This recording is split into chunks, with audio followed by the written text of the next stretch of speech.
연합의 기쁨이라는 제목입니다. 21절을 보시겠습니까? 다시 이르시되 내가 가리니 너희가 나를 찾다가 너희 죄 가운데서 죽겠고 내가 가는 곳에는 너희가 오지 못하리라. 자, 유대인들에게, 예수님을 배척하는 유대인들에게 말씀하십니다. 너희가 나를 찾다가 너희 죄 가운데서 죽을 것이다. 참 유별난 사람들이 있습니다. 보면은 믿지는 않는데 예수님 그렇게 막 따라다니고 그런 사람들이 있어요. 교회 안에도 주님을 섬길 마음이 전혀 없는데도 계속 이렇게 따라다니는 사람들이 있습니다. 소위 안티라 그러죠. 안티가 교회에 대적하는 세력이 교회 밖에만 있는 것이 아니라 교회 안쪽에 더 많은 것 같습니다. 대부분 심하게 교회를 욕하는 사람들 보면은 교회에 이전에 많이 경험이 있던 사람들이라는 것을 알게 됩니다. 근데 이제 그들의 그런 적대적인 태도는 어디서 기인한 것인가? 많이 들었지만 진리를 깨닫지 못하기 때문에, 참으로 이해하지 못했기 때문에, 영적인 무지 때문에 그들은 계속해서 교회를 대적하고 주님을 회방할 수밖에 없는 것이죠. 그들의 반응을 보십시오. 22절을 보십시오. 유대인들이 이르되 그가 말하기를 내가 가는 곳에는 너희가 오지 못하리라 하니 그가 자결하려는가. 이들의 이 입술의 열매를 보십시오.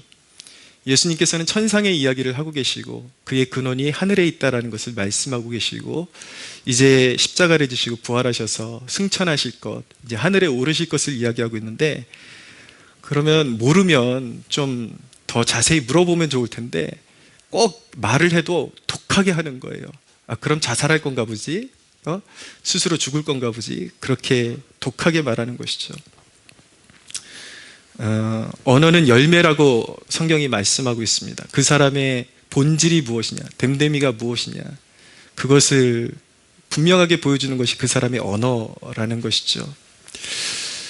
근데 이제 현대인이 속기 쉬운 것이 그냥 이렇게 무조건 이렇게 막말하면 이 나쁜 사람이고, 뭔가 이렇게 고분고분 말하는 투가 있으면 좋은 사람이, 이런 이제 이분법적으로 이렇게 되는데, 성경이 말씀하시는 의미는 좀 다른 것 같아요. 그 사람의 언어의 방향성이 누구를 향하고 있느냐, 누구에게 선을 끼치고 있고 누구를 대적하고 있느냐가 진정한 선과 악의 분기점이거든요. 근데 대적자들은 똑같은 말을 들어놓고도 하나님의 그 거룩한 것을 입술로 더럽히는 그런 재주가 있어요. 최근에 이제 계속 예배 문제가 대두되고 있잖아요. 예배 드려야 되느냐, 교회가 제일, 여러분 교회 문 닫으라고 제일 심하게 핍박하는 세력이 누군지 아십니까? 소위 교회 안에 있는 목사를 비롯해서 교인들이라고 하는 사람들이 제일 앞장서서 그러고 있습니다. 양희삼이라는 목사가 있는데, 대표적으로 이 사람이 어느 기독교 방송에 나가가지고 한국교회 목사들이 그렇게 예배를 지켜나가려고 하는 이유가 무엇인가, 생계 문제 때문이다, 그렇게 이야기를 하더라고요. 그러니까 그 이야기를 듣는 사람들의 그런 이제 심정은, 역시 목사들은 밥 먹고 살기 위해서 저 짓을 하는구나, 그렇게 비추어질 수밖에 없는 것이죠. 근데 여러분, 이 고귀한 목사라는 사람이 이 고귀한 직분을 가지고 생계를 위해서 예배를 버티고 있다라고 표현하는 것은 정말 그의 사상과 생각이 정말 저질스럽게 짝이 없다라는 것을 보여주는 것입니다. 솔직히 그래요. 저는 목사로 부름받아서 이왕에 먹고 사는 건 예배를 지키면서 먹고 살고 싶습니다. 솔직히. 그게 왜 나쁜 거죠? 그러나 여러분, 하나님의 뜻이 진짜 예배를 버리는 것이라면, 그래서 내가 다른 일을 해서 먹고 사는 것이 하나님께 영광이 될 수 있다면 저는 그 길을 가겠습니다. 어떻게 목사라는 사람이 우리가 예배를 지키는 이유는 무엇입니까? 온 세상 천지 만물을 하나님이 축복하셔야 지탱이 될 수 있는 거고, 우리는 세상의 통치자들을 섬기는 사람들이 아니라 온 천지 만물을 말씀으로 다스리시고 지탱하시고, 하나님이 복을 주시면 세상이 복을 받고, 복을 거두시면 저주를 받을 수밖에 없는데, 우리가 주님께 부름받아서 영원하신 하나님을 높이고 찬양하는 것이 우리의 본분 아닐까요? 그것이 우리가 존재하는 이유일진데 왜 그것이 대적자들에게 비방거리가 되어야 하는 것입니까? 네, 여러분, 그들이 그렇게 악의적으로 교회를 대적하고 주님에 대해서 대적하듯이 그렇게 말하는 것은 그의 사람의 본보기를, 그가 어디에 속했는지를 보여주는 것이라고 말씀하고 있습니다. 왜 그들에게 주님에 대한 이해가 결여되어 있는가? 오늘 주님이 중요한 말씀을 하고 계시는데 23절을 보십시오. 예수께서 이르시되 너희는 아래에서 났고 나는 위에서 났으며 너희는 이 세상에 속하였고 나는 이 세상에 속하지 아니하였느니라.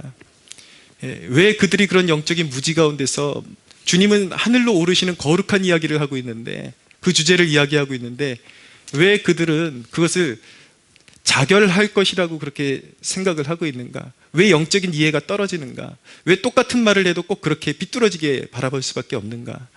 그들의 근원이 하늘에 속한 사람들이 아니라, 하나님의 자녀들이 아니라 바로 땅에 속한 존재이기 때문에 영적인 이해가 없다라는 것입니다. 근데 더 비극적인 것은 무엇이냐면 주님에 대한 그 그릇된 태도, 그리스도를 섬김에 대한 그 그릇된 태도가 초래하는 결말이 더 무서운 것인데, 그것이 무엇이라고 말씀하고 있냐면 24절을 보십시오. 그러므로 내가 너희에게 말하기를 너희가 너희 죄 가운데서 죽으리라 하였노라. 너희가 만일 내가 그인 줄 믿지 아니하면 너희 죄 가운데서 죽으리라. 주님에 대한 태도를 수정하지 않고 주님에 대해서 그릇된 태도를 계속 고집하며 살아갈 때에 그 인간이 감당해야 될 불행은 무엇인가?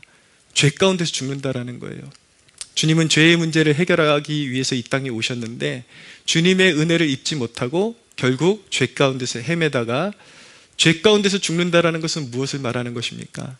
영원히 심판받고 영원히 지옥의 형벌을 감당해야 한다라는 뜻인 것이죠. 얼마나 불행합니까? 이 사람들이 더 불행한 이유는 무엇입니까? 교회를 모르면 괜찮은데 교회를 아는 사람들이기 때문에 더 불행하다라는 것입니다. 이어지는 유대인들의 그런 반응을 보십시오. 25절 같이 한번 읽어볼까요? 시작.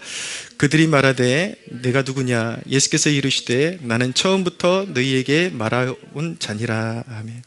유대인들이 예수님께 묻습니다. 네가 누구냐? 네가 누구냐? 예수님께서 말씀하십니다. 나는 처음부터 너희에게 말하여 온 자니라. 유대인들에겐 되게 특별한 말씀이죠.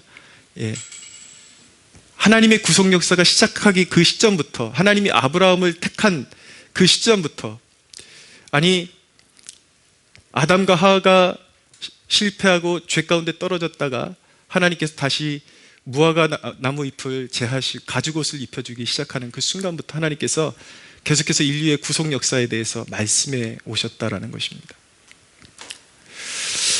여러분, 교회에 얼마나 오래 다녔냐가 능사가 아닙니다. 여지껏 이 질문에서 벗어나지 못하고 있는 사람들이 있을 수 있습니다. 당신이 누구십니까? 당신이 누구십니까? 교회 오래오래 다녔지만 계속 들음에도 불구하고 안 들은 게 아니에요. 예수님이 무엇을 하러 오셨고 어떤 분이신지 못 들은 게 아니지만 마음을 열지 않기 때문에 그 은혜를 입지 못하고 끊임없이 당신이 누구십니까? 이 질문 속에서 헤매이면서 주님께 순종하지 못하고 복종하지 못하고 자기의 삶을 살아가는 사람들이 있습니다.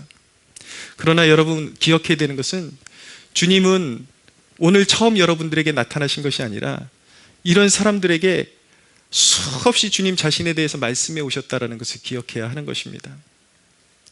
이런 사람들에게 주님께서는 끊임없이 꾸준히 삶 가운데서 때로는 책망하셨어요. 그렇게 살면 안 된다.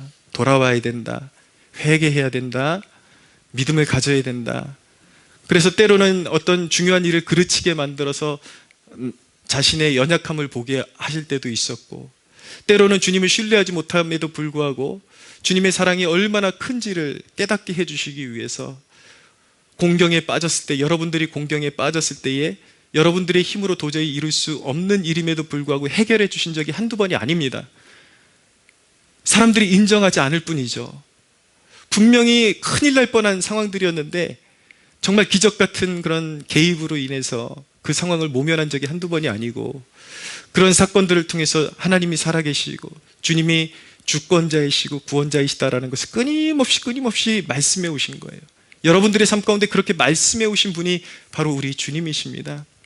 그런데 여러분, 인간의 불행은 무엇입니까? 주님께서 그렇게 주님을 알게 하실 만한 그런 뜻을 보여주시고 사람들을 보내주시고 그렇게 애써주셨는데, 인간이 끝끝내 주님 앞에 굴복하지 않고 있다가 결국 안티까지 돼버려가지고 그런 사람들 많거든요. 여러분, 교회 아예 안 다녀봤던 사람들보다 교회 다녔다가 교회 발을 끄는 사람들이 더 무섭다라는 사실 아십니까? 그런 사람들은요, 교회를 맹비난합니다. 혐오합니다. 내가 다녀봤자 아무것도 없었어. 내가 다녀도 교회에서 뭐 헌금 내라는 얘기, 뭐 헌신하라는 얘기 다 착취해 먹기 위해서 그런 것들 가르치기만 하지 하나 나한테 득되는 게 없었다. 그러면서 어느 순간부터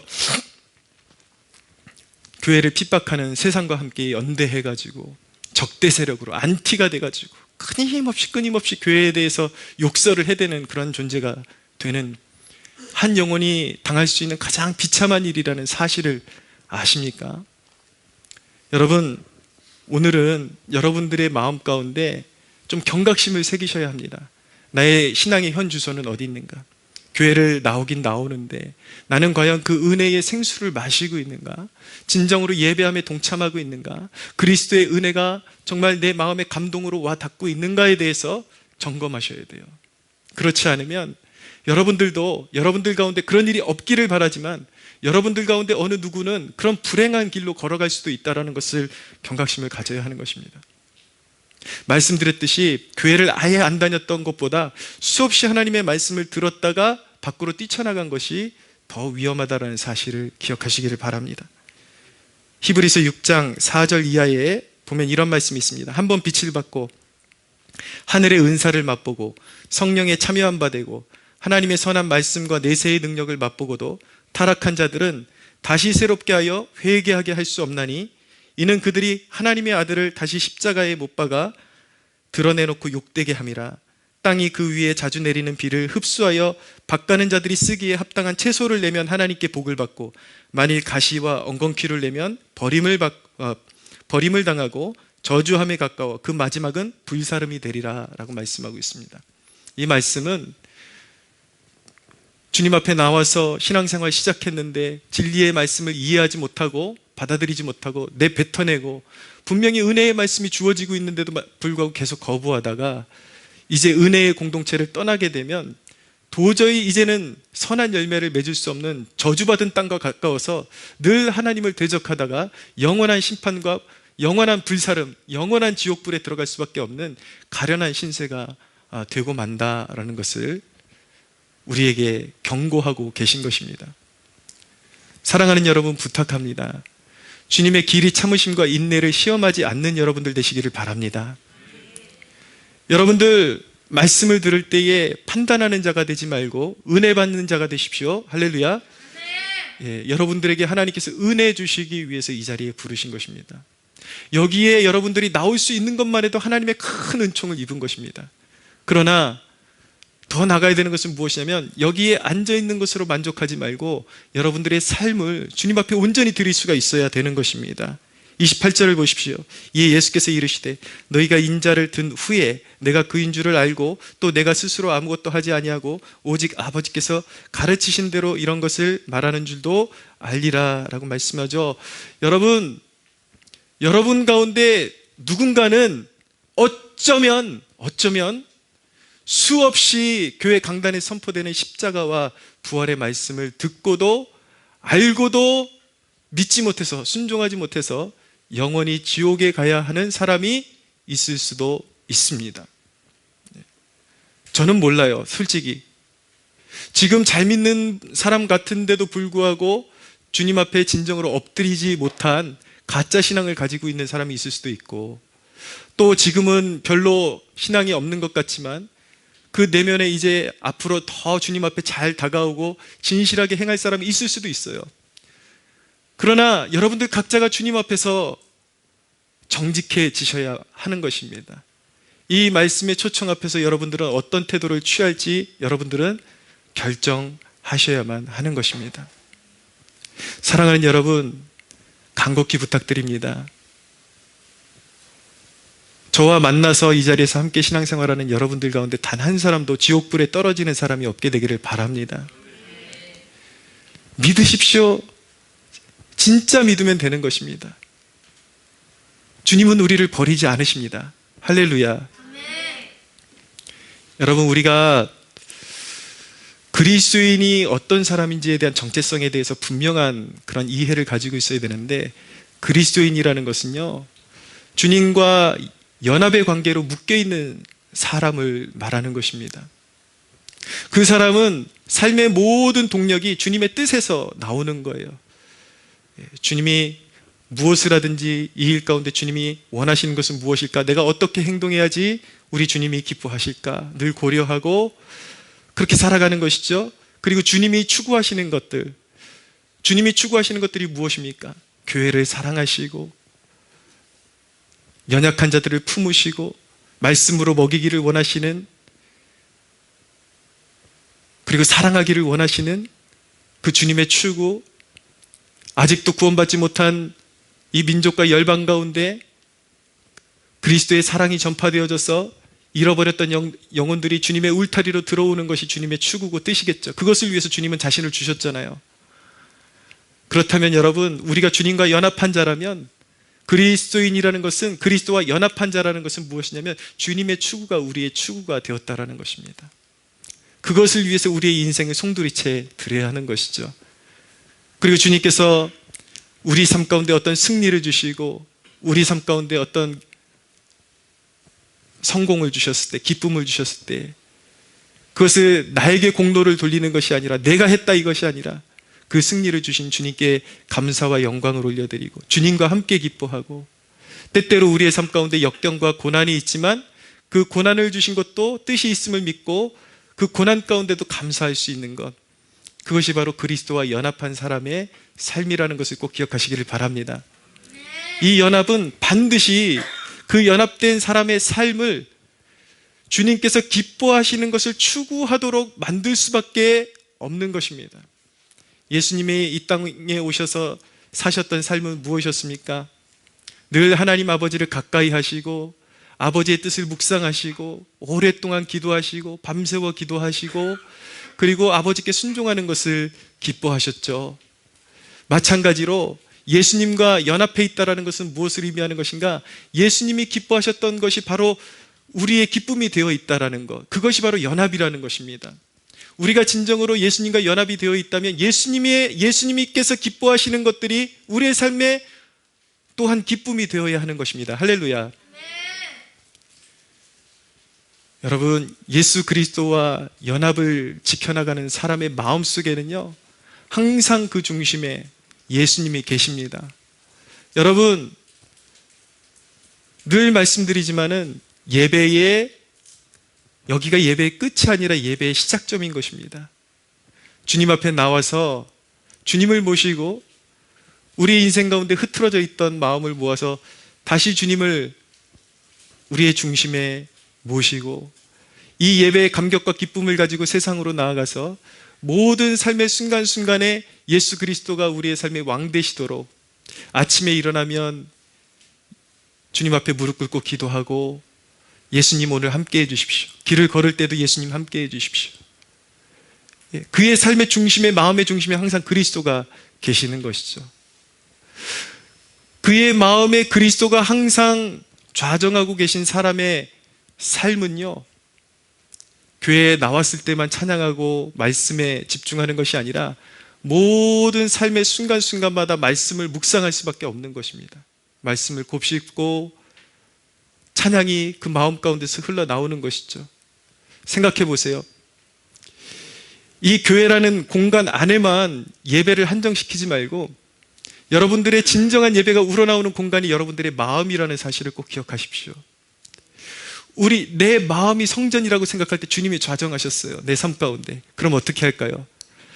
길을 걸으면서도 내 마음속에 있는 찬양팀이 찬양하기 시작할 거예요. 오케스트라가 작동하기 시작할 거예요.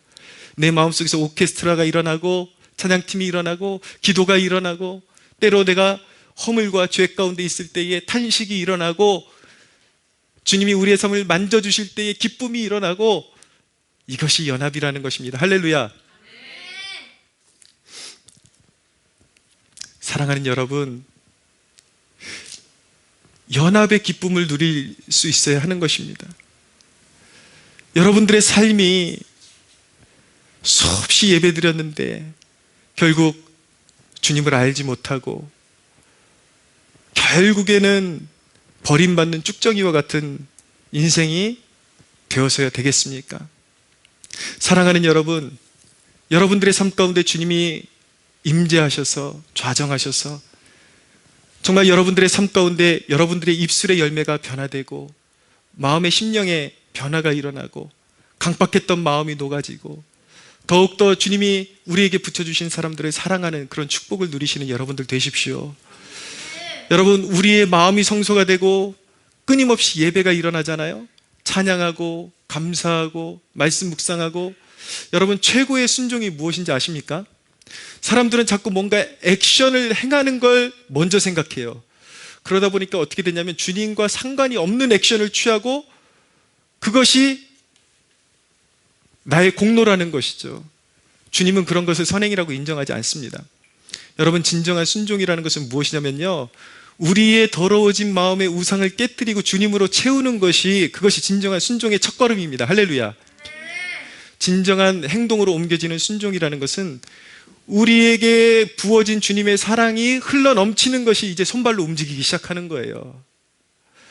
그래서 여러분, 진정한 순종의 완성판, 진정한 순종 중에 순종, 가장 큰 순종은 무엇이냐면 내가 무언가를 액션을 취하기 전에 여러분, 저 사람 착하다 이거요 별 차이 없습니다. 예.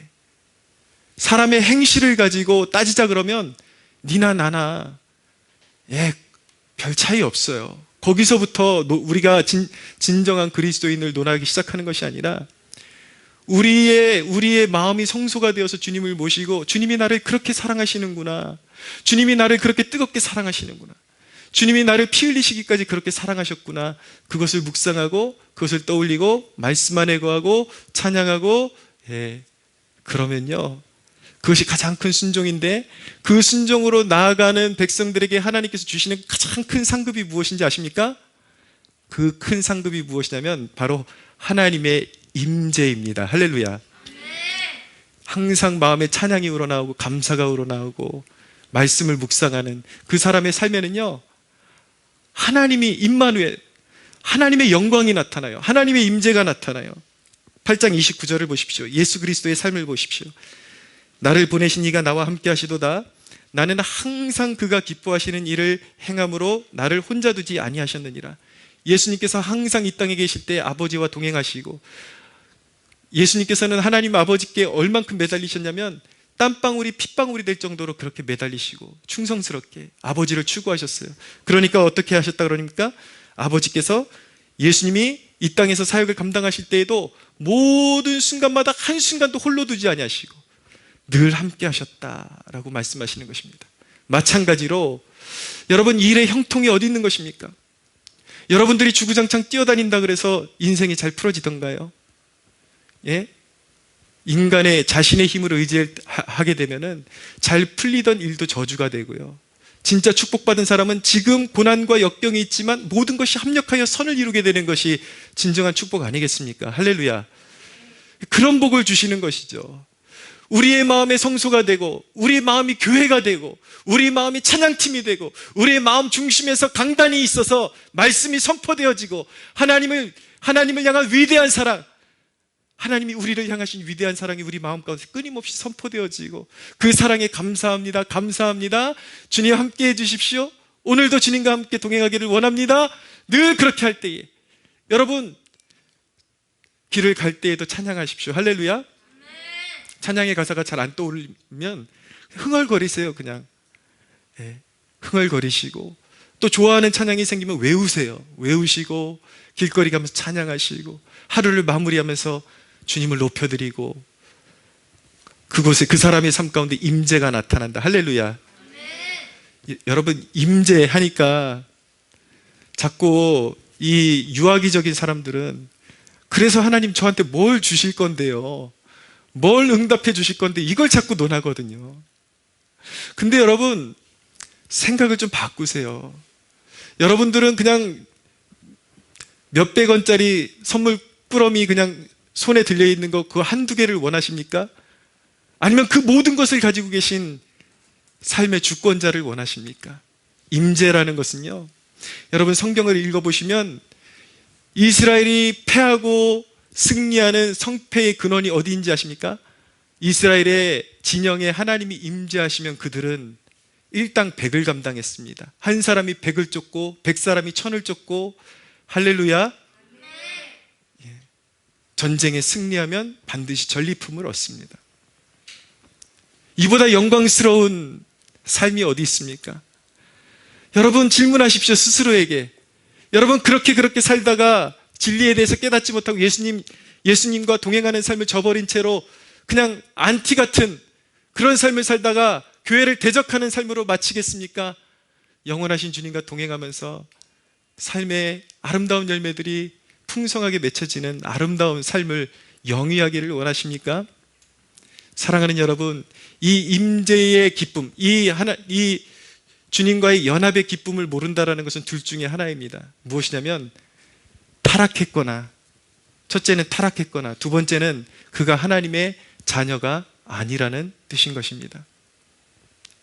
여러분, 그리스도와 연합된 자는 반드시 주님께서 영원토록 동행하시고 그를 결코 떠나지 아니하시고 영원토록 버리지 아니하십니다. 할렐루야. 그와 동행하시면서 구속의 역사를 이루시고 그의 삶 가운데 계획하신 하나님의 뜻과 아름다운 충만한 열매를 주십니다. 할렐루야. 그러나 문제는 무엇이냐면, 여러분들이 수년간 교회에 나왔는데 이 그리스도와 연합을 누리지 못하고 있다면 여러분들은 이미 예수님을 믿고 있는 사람들이 아니라 이제 믿어야 할 사람들이라는 것을 꼭 깨달으셔야 돼요. 제가 말씀드리는 것은 미루지 말라는 것입니다. 여러분, 내일이 있는 것처럼 하지 마시고 성경이 말씀하는 바 오늘이 바로 은혜 받을 때라는 것을 믿고 그리스도께로 다가오라는 것입니다. 할렐루야. 끊임없이 주님에 대해서 들었는데 십자가와 부활, 승천, 임재, 성령의 내주하심에 들었는데도 불구하고 알지만 결단하지 못해서 결국 버림받는 인생 되지 마시고 오늘 결단하십시오. 오늘 주님 앞에 이렇게 기도할 수 있는 성도들 되시기를 바랍니다. 회복시켜 주십시오. 하나님, 나를 회복시켜 주십시오. 내 마음을 열고 주님 앞에 내 마음을 쏟아드릴 때에 하나님의 통치, 그리스도의 영광, 그리스도의 통치, 그리스도의 위엄이 나의 마음 가운데 좌정하게 하여 주옵소서. 할렐루야. 주님, 어떤 분은 과거에 은혜 받은 경험이 있는데 어느 순간 이 연합의 기쁨을 잃어버린 그런 분들이 있을 거예요. 그것은 마치 여러분들의 인생에 하나님의 거룩한 성전이 무너져 내려 있는 것과 마찬가지인 것입니다. 여러분 소원하셔야 돼요. 내 삶 가운데 무너져 있는 성전을 회복시켜 주십시오. 내 삶 가운데 끊어졌던 그런 진정한 제사, 산제사, 진정한 예배, 살아있는 예배, 그것을 회복시켜 주시고 내 남은 삶 가운데 주님을 떠나지 않고 일생 주님과 연합하여 연합의 기쁨을 누리고 평생 주님을 대적하다가 멸망하는 삶이 아니라 미적지근하게 아무런 하나님 나라의 쓸모없는 존재로 살아가다가 멸망하는 것이 아니라 주님 이왕 믿는 거 그리스도와 연합하여 열매 맺게 하여 주옵소서. 나의 약할 때 강함 되시는 주님, 내 힘으로 이룰 수 없는 것들을 이루어 주시고 하나님 나라에 필요한 일이 있다면 내 삶을 드리오니 비록 무능하지만 아름답게 사용하여 주시옵소서. 할렐루야. 그 간절함, 그 소망이 우리의 삶 가운데 복구되어지는 레스토레이션, 복구라는 뜻이거든요. 부흥. 다시 내 삶 가운데 신앙의 열정이 복구되게 하여 주옵소서. 내 삶 가운데 무너진 성전이 복구되게 하여 주옵소서. 주님을 향한 그런 열정이 복구되게 하여 주시옵소서. 할렐루야. 네, 말씀 끝났는데요. 솔직히 여러분들하고 예배드리다 보면 참 마음에 안 들어요. 마음에 안 들어요. 아니, 제가 제일 실망스러울 때가 뭔지 아십니까? 찬양하고 기도할 때는 쥐죽듯이 기도하다가 저 사람이 목소리가 원래 저렇게 안 나오는 사람인가 보다. 근데 예배 끝나고 나서 이제 식사 교제하기 시작하는데 목소리가 그렇게 크게 들리면 그 배신감, 하나님 앞에 저렇게 예배할 수 있는데 찍소리도 안 하고 있다가 이제 막 떠들기 시작하면 동네에 떠나가라고 목소리 나고, 여러분들의 목소리를 여러분들에게 주신 목소리와 여러분들에게 주신 열정을 다해서 예배하는 여러분들 되시기를 바랍니다. 할렐루야. 최선을 다해서 기도하고 찬양할 수 있는 우리의 삶 가운데 진정한 영적인 예배가 회복되어지는 그런 축복이 오늘 이 자리에서 일어나기를 소원합니다. 우리 하나님께 영광의 박수 올려드리겠습니다.